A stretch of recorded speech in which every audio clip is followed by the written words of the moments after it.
So nehābhikrama-nāśo pratyavāyo na vidyate sv-alpam asya dharmasya trāyate mahato bhayāt.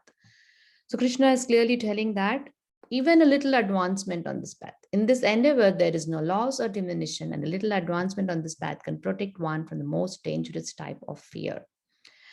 Does it happen the same way even in material endeavors that we have? Even little advance, let's assume you all are learning tennis or soccer or basketball or Boy Scouts or Girl Scouts or whatever you all are doing. Even if you do a little bit, will you be having the perfection of that whatever field that you're pursuing? Let's assume math classes or science classes, science fair, Olympiads, or whatever. You just go once a while and then just think that you have done little advancement. Then do you think that is the end of it? Will you become proficient in that? But Krishna is clearly saying here that on the path of spirituality, of course, here is talking about karma yoga, because in the previous verse, Krishna is talking about karma yoga, but eventually everything translates to bhakti yoga, which is ultimately the attaining the love of God. And Krishna is saying even a little advancement on this path. So that doesn't mean that we have to endeavor only for little advancement and give up. That is not the motivation that we have to get here. The inspiration for us from this verse is that even if one does little advancement, Krishna is saying that, guaranteeing that one can be protected from the most dangerous type of fear. What is the most dangerous type of fear that one can experience or one has? What is the most fearful thing? Let's see, it might change from person to person. Let's go around table and see. What do you think? What is the most fearful for you, Sanvi?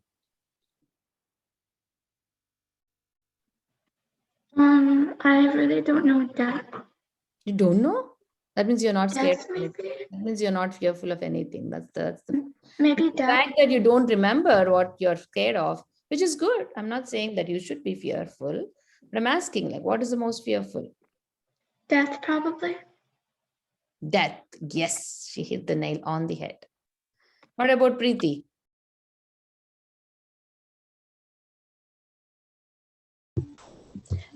There are many things I'm afraid of, but I'm not really sure what I'm the most afraid of. Yeah, among the things, many things, which is the most afraid? Among the many things that you're afraid of? Among things, maybe like failing at something. Failing. Like, I know failing is like, okay, you learn from it, but I'm afraid of like failing so bad, there's like no way for you to like be able to recover from it. Yeah, very honest. You know, actually, even if we all are very positive and we talk about, yeah, failing is okay, we can learn from it, but we all are not ready to embrace failure.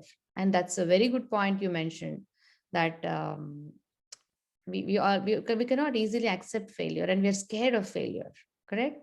That's being honest. Thank you. Joshita? I would have to say that mine would also be failure, but another one would be not being able to do something that I love for the rest of my life. Wow, nice. Good. Like what, like what, Joshita? Like, suppose you like tennis, you're worried that you'll not be able to play tennis, like that, some extracurricular or something, or? Kind of like that, but more like I have like a goal to become a doctor in the future, so I'm like scared of not being able to do that in the future. Oh, nice. Okay. Okay, let's see now. What about Ishi? I was actually gonna say death, but also like upsetting people that I love. Wow, upsetting people. Upsetting people that you love. Wow, that is a very nice fear to have, isn't it? Of course, you should not be feared to death about it, but it's a very nice concern or worry or fear. Nice. What about Srinya?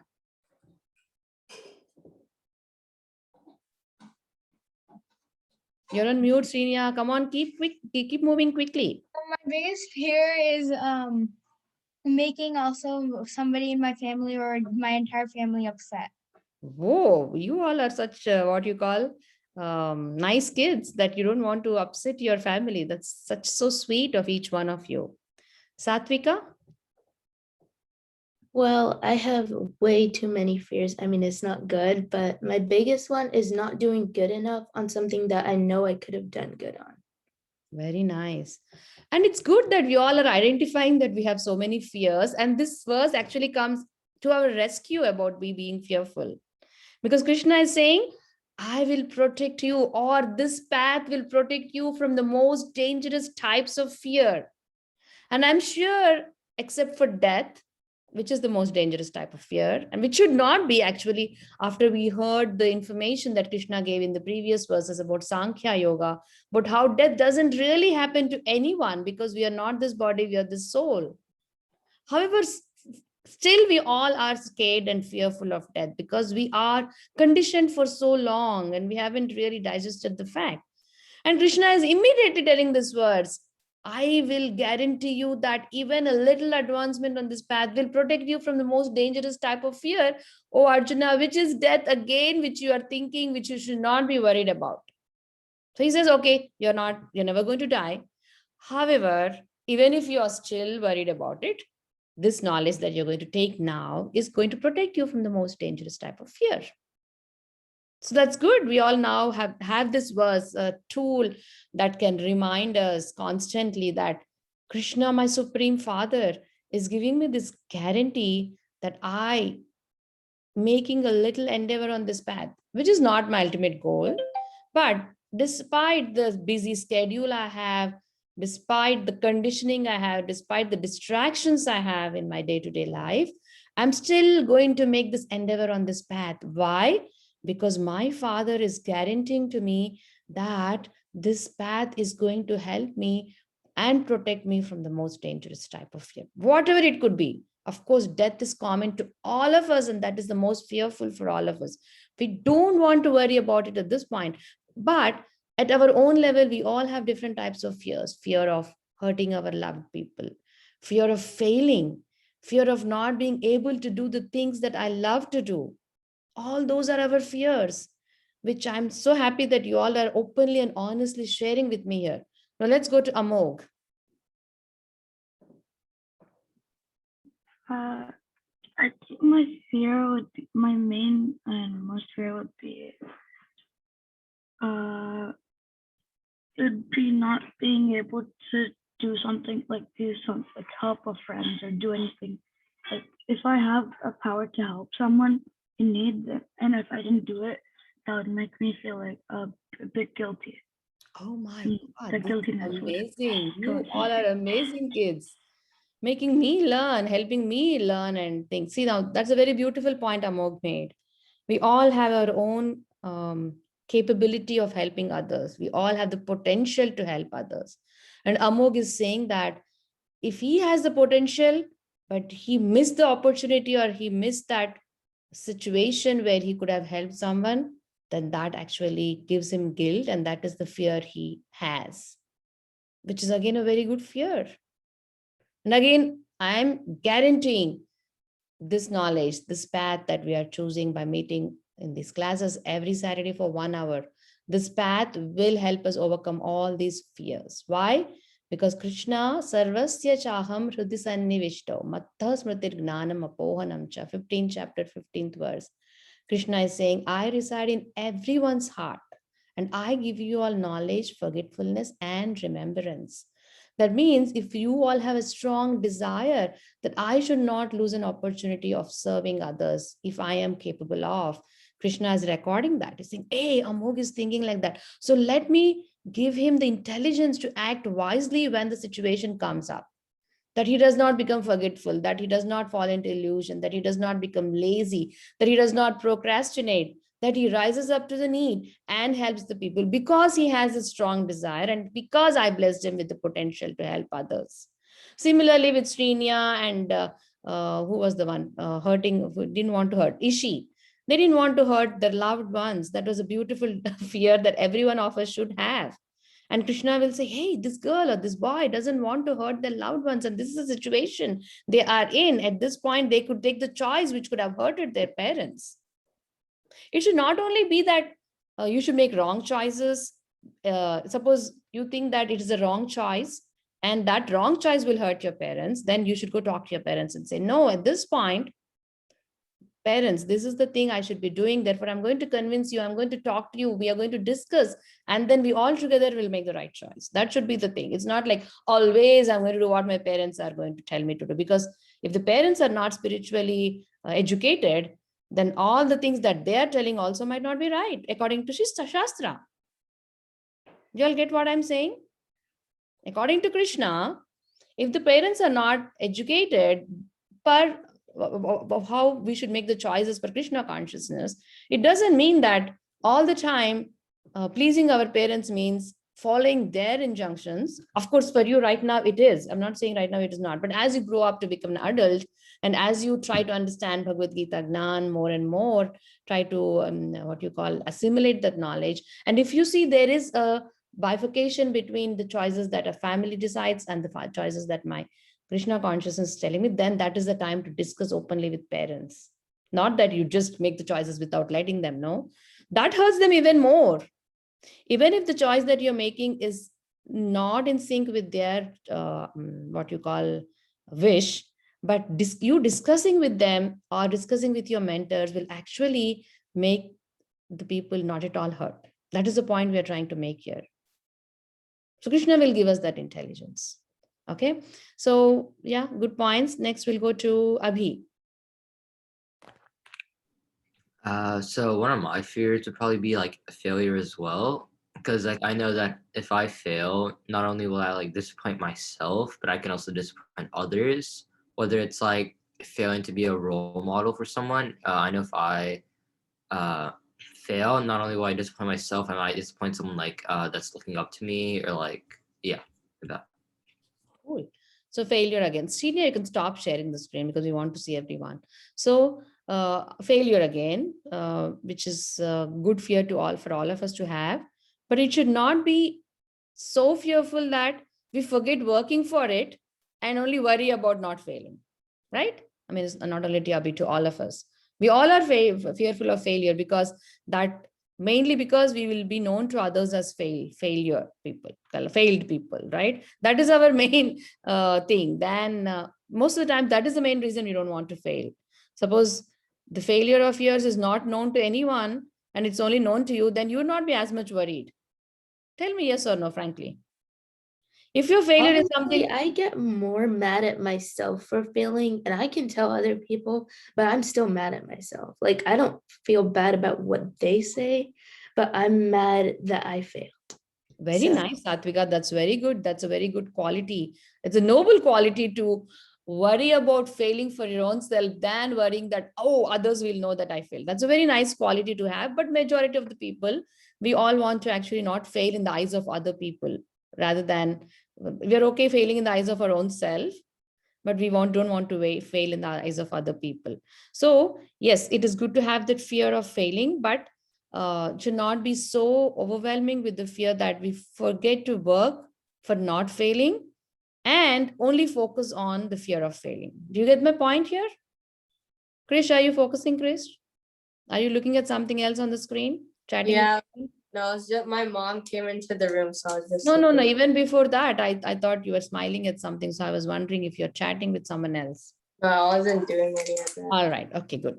Let's go to now Sahasra. So, Auntie, I have like two, like my greatest fears. It's the fear of the future and the fear of feeling guilty. And I think these are probably the hugest. Like, I'm scared of the future because future activities, like things I'll do in my life that are big from a few years from now, they seem scary to me. Like, if I mess up, how will my future go from there? And like, where will my future go?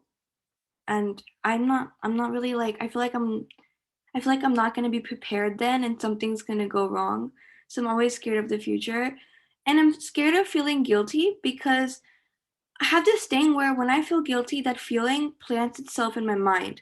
Like, I cannot get rid of it. Like, I know things that I've been guilty probably like a year or two from now, and I still remember them. And if I remember them, I end up feeling sad all over again. And it's just a process. So I try not to be guilty most of the time. Very nice expression of what your fear is, Sahasra. It's good to have fear of the future, but again, today's verse from Bhagavad Gita, nehābhikrama-nāśo pratyavāyo na vidyate sv-alpam asya dharmasya trāyate mahato bhayāt. Bhaya is the word of which refers, the Sanskrit word bhaya is actually translated to fear. So he's saying mahato, the greatest type of fear. So the fear that we have, each one of us, it's good we are talking it openly, but we have to surrender to Krishna. We have to take the shelter of Krishna. Most importantly, we have to talk to the Krishna within our heart. Each one of us has Paramatma living within us.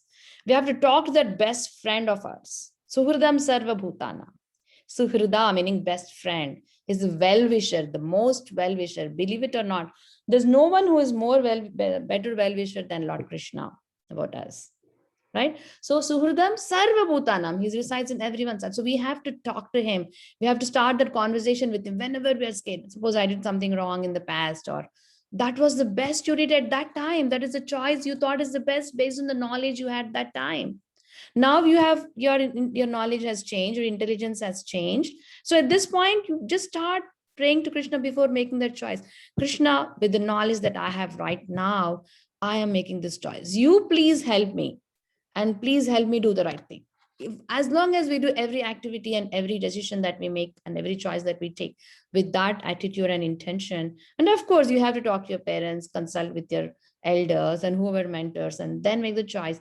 Then in future, after 2 years, because you're grown and you see that you could have made a better choice, you should not worry about not taking the right choice in the past, because at that point we did what we thought is the best.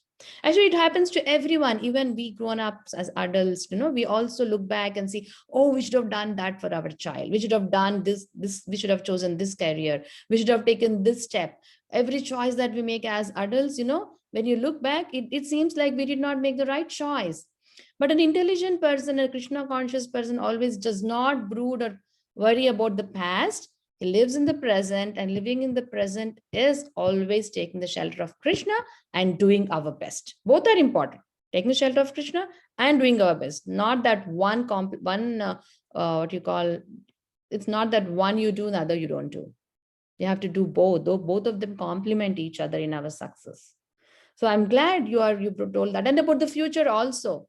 Future, we are worried too much about the future when we think we are the controllers.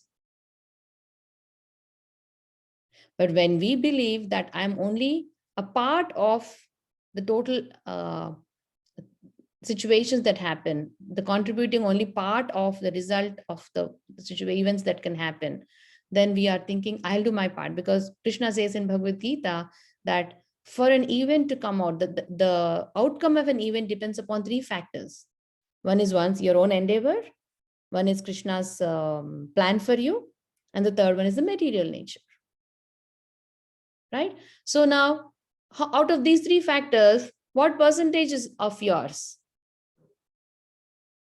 If 3 factors equally contribute towards an outcome of an event, and only one is yours, that means you are only 1/3 responsible, right? You're not completely responsible for the outcome of an event. But you have to act as if you have to work as if the outcome is 100% dependent on you. Work for it as if 100%, but be detached as if I'm only 1/3 responsible for the outcome. Get it? All of you? All right. So that answers about your future and about your past, being guilty about the past and worrying about the future. Again, Krishna says, one who is surrendered to me, who takes on this path, will be protected from the most dangerous type of fears, including death. Death is the most dangerous type of fear. And all the other fears that we have are a subset of that. That means they're all covered under protection by Krishna. Shrika, does that help you all when you discuss like this? Is helping you all? Okay, Shrika. I have 2 big fears, but my biggest is probably the fear of losing everyone. Yeah. So one fear all of us can have is about our own self dying, right? And the other one is, as Shrika mentioned, losing our dear ones, right? That is actually even more fearful than we dying our own self, right?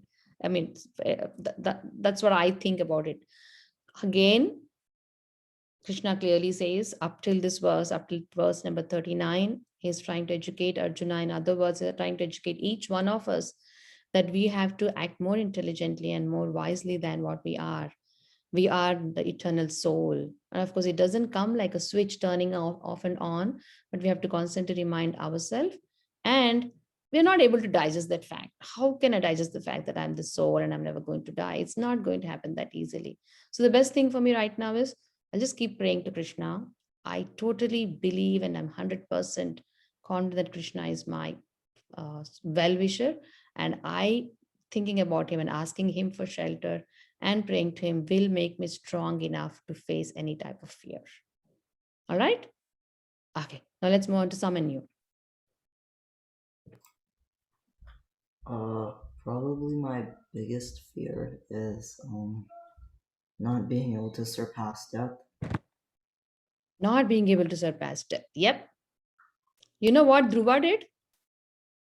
Dhruva at 5 years old, he went to the forest, meditated, and he saw God face to face. He had a communication with God face to face, right? Because of which, towards the end of his life, what did he do?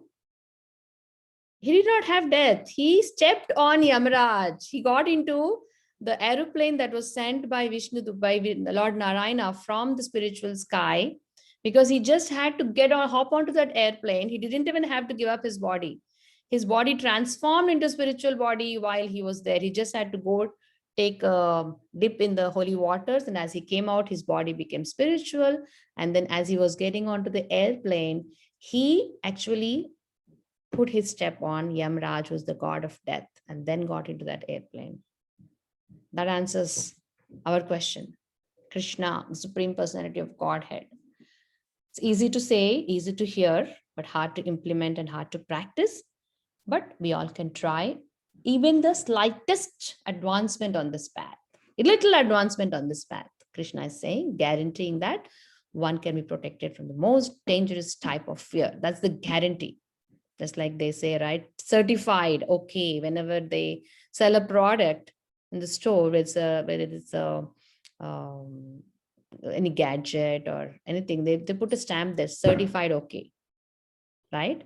Similarly, Krishna is guaranteeing, he's stamping it, saying that this spiritual path will protect us from the most dangerous type of fear. Next, let's go to Krish. My biggest fear is knowing that one small mistake can ruin your life. Yeah, that's why we should always be in the shelter of Krishna. We should never. That's why what does Prabhupada say? Always remember Krishna, never forget Krishna. The same sentence in two ways. Always remember Krishna, never forget Krishna. Then we will not make mistakes. And even if we make mistakes, even after remembering Krishna, that was Krishna's plan for us. It was not a mistake at all then. It might look like a mistake externally. But the first thing we have to do is remember Krishna, never forget Krishna. Now, don't think that, oh, I made a mistake and Krishna has planned.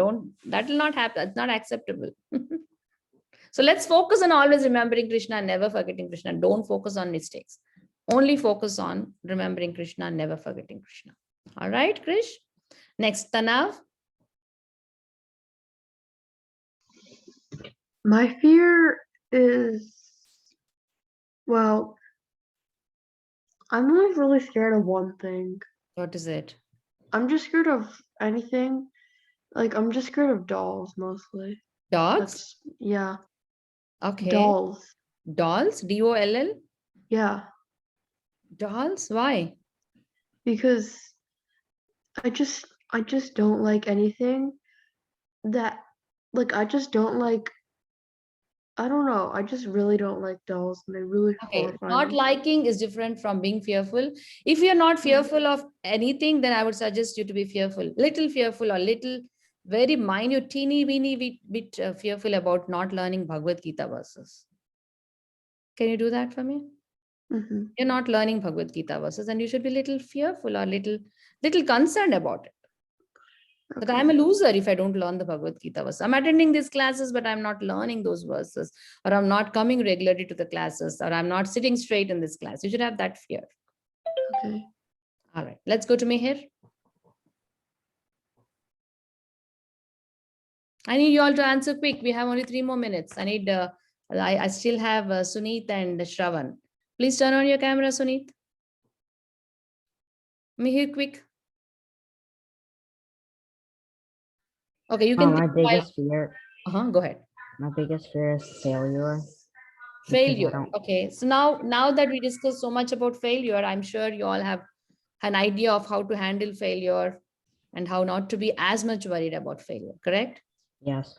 Okay, I'm going to ask you all to write an essay or a small paragraph about all the fears that we discussed and what is the way we can overcome those fears. There is no guarantee, there is no what you call complete overcoming of those fears, but how we can what you call alleviate those fears. So you all have to write that. What are the different types of fears we discussed and how to alleviate them?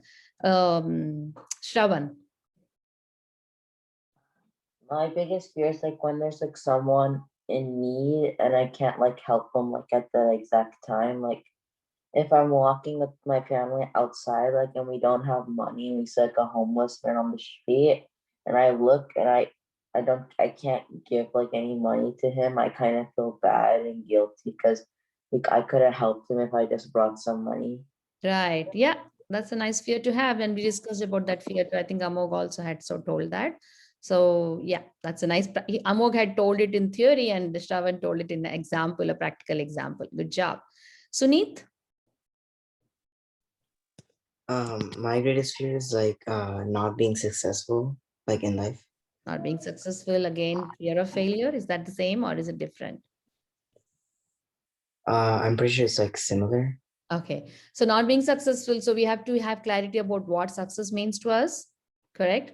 And we all have to be inclusive of defining success for all of us. Is the success only happens, or along with all the other things that you have in your definition of success, you have to include that not forgetting Krishna is actually true success. We should make that as one of the points of definition of success for all of us, in addition to whatever you have XYZ, plus not forgetting Krishna, always remembering Krishna. Always, that should be first. Not forgetting Krishna, always remembering Krishna, plus all these things will make us successful. Actually, in reality, not forgetting Krishna and remembering Krishna by itself is true success. But at this point, we are not intelligent enough to understand all that. That's the reason I'm telling you, I'll just put the first definition, the first point in the definition of success as not forgetting Krishna, always remembering Krishna, followed by what you think the mundane definitions of success are. And as you grow up, you will understand how by just remembering Krishna and by just not forgetting Krishna, you have been able to be successful in all other things that you would have separately endeavored for. All right. So on that note, I want to stop. Auntie, I have 2 questions. Yes. About the paragraph, do we have to send it to you individually, or are we going to read it out in class next week? It's a good idea to read it out in the class next week. So everyone has to. And should I put it on the newsletter? Yes, put it on the newsletter, that every student has to write the fears that we discussed and how to mitigate them. Right? I want to see what you understood from the discussion. I'm going to upload this video too. If you want, you can listen again because you might have forgotten what others have listed. You can listen to it again and then make your essay. Very short one. You don't have to be long. One fear, how to mitigate. So probably it will be 10 points or 15 points. All right. Thank you all for joining, and we'll see you all. Auntie? Yes. Where will you post the video? What is it? Where is the video going to be posted? In YouTube. I'll share it in the